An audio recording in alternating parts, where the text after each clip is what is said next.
So it appears to me that Lieutenant Dan has not always been on the up and up. It's granted. We understand that. We know that. We've come to realize this.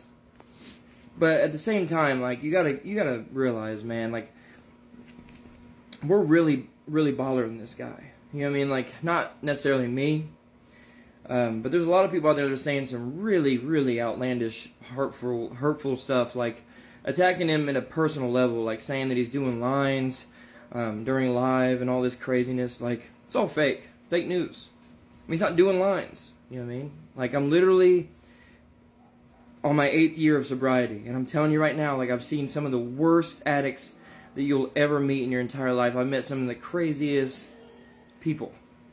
I have. And I know, you know what I mean, my sister is going through addiction right now, and I'm trying to work with her on, you know what I mean, on a lot of things, and I know when she's lying to me, you know what I mean, like I was saying, like, when you're in recovery, like, you can be a recovery coach, you know what I mean, you can be, like, there's, like, different things, like in NA and AA, you can be a sponsor, you know what I mean, and someone would consider me a sponsor at this point, you know what I mean, at the level of sobriety that I have. That being said, there is, you know, there's levels to it, and with him, he wasn't high at all. Like I watched these videos from the beginning, you know, through Tampa Terrence's page. You know, shout out Tampa Terrence. You know what I mean? Definitely a good dude, solid dude. Somebody you definitely want, you know, in your corner. You know what I mean? There's not a doubt in my mind that dude didn't have good intentions. You know what I mean? Of course, he wanted to have some views. I mean, I get it. I mean, if he's looking out tough and he's doing things like that in recovery, you know, he may not have known that dude was a recovering addict. He may not have known that dude had a past. I mean, he may not know those things. You know what I mean? You can't, you know, diss on him for not knowing the facts. I mean, yeah, he should have maybe done some research if he's going to get that far into it. Like, a GoFundMe was a little bit of a stretch. I wouldn't put a GoFundMe on somebody that I knew was a recovering addict, because when I was my first year or so of sobriety, I would definitely not accept a GoFundMe account in my name, because, I mean, I couldn't be trusted. So I don't really know how far along he is on his recovery road. I don't know. You know what I mean? That's the dive that I'm going to take. I'm going to take a dive and find out how far he is in recovery. Maybe I can reach out to his daughter, find out what's really going on, because there's a lot of videos with her going out here saying that, you know, she's bawling her eyes out saying he's going to be death. You know, it's over with. It's life or death at this point, him and having that kind of cash. It's not good for a new addict in recovery to have cash like that. Absolutely no. It's just not a good idea. Unless you have a handler. If you have a handler, which I'm sure this check fuck literally thought that he was going to get in dude's ear. Like, he went over there with obviously ill intentions. Like, he just wanted to fucking get, publicity. He just called out chasing. Everything that everybody's saying about him is completely 100% accurate. I've literally seen this dude through the Aaron Carter, all that bullcrap, and it was complete mess. Like, dude was totally taking advantage of Aaron, and I mean, I've been watching Aaron since I was a kid, you know what I mean? Shout out, rest in peace, you know what I'm saying? Aaron, good dude also, you know what I mean? And what happened to him was tragic, and definitely don't want to see that happen to someone else. So, when you have someone that's in recovery, you know, regardless of how long it is, you definitely just shouldn't treat them like that, you know what I mean? Like, you have to understand, the psyche of an addict is so much crazier than you can imagine. So, and very, very paranoid. So when Terrence was doing what he was doing everything right. All boxes checked. You know what I mean? Definitely, it's perfect. It's great.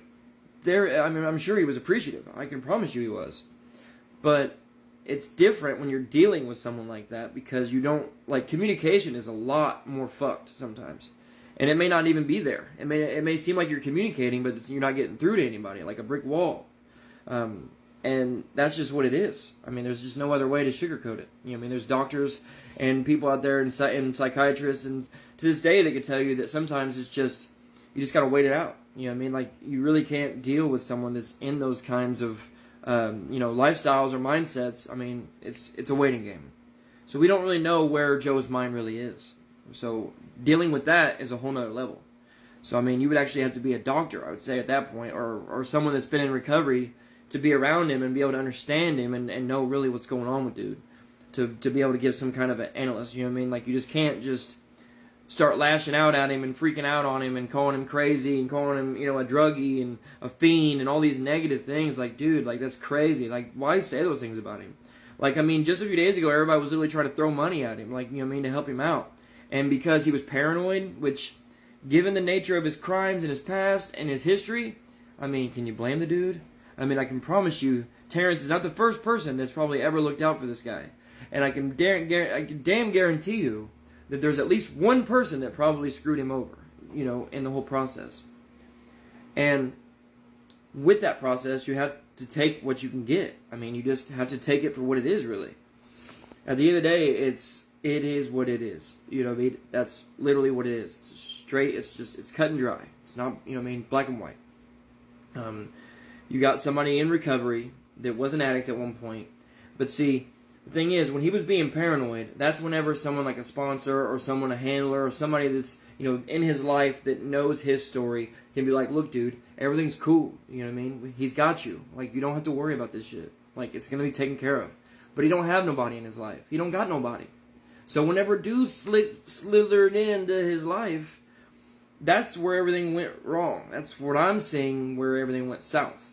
So I'm not going to say nothing bad about Joe. I'm not going to say anything ill about Lieutenant Dan. You know, definitely could have handled the situation better, but you get what you get, you know what I mean? And you definitely get what you pay for. So when you're literally throwing money at an addict, it's recovery, and he may not be ready to be clean. So, I mean, you kind of just get what you pay for in that situation.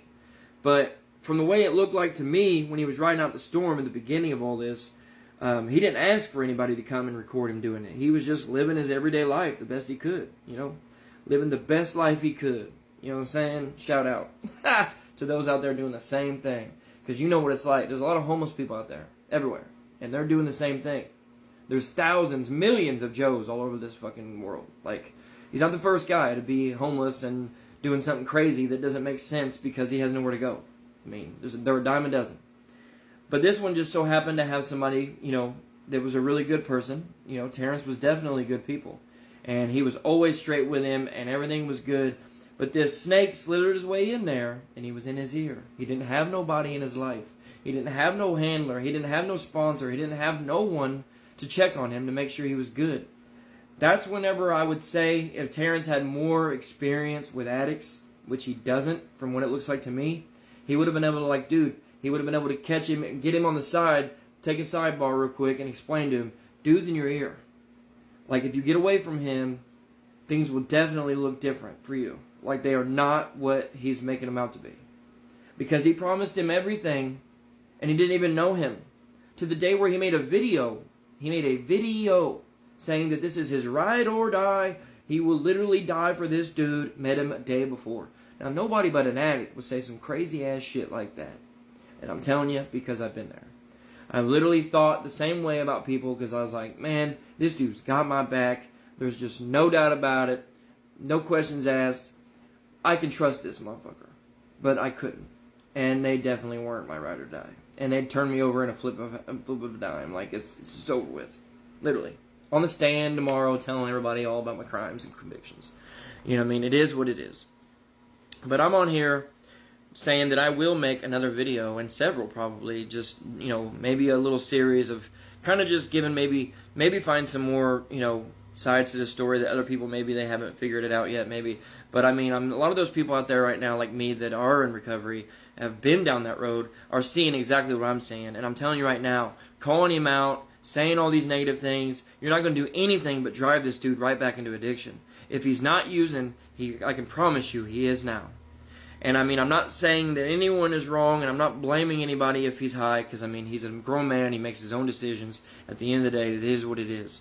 But I'm just saying, the best thing to do for Dan right now is to just let him know, get that dude out the picture, get with Terrence, get with Aiden, and get all this squared away, and just stay away from people like that, and just see if he can find a sponsor, and get him to a meeting or something. Get him around some people that are in recovery that can let him know, and say, you know, hey, peep this. You don't have to worry about it. It's good, dude. You know what I mean? You don't have to trip, you know? It's over. It's over.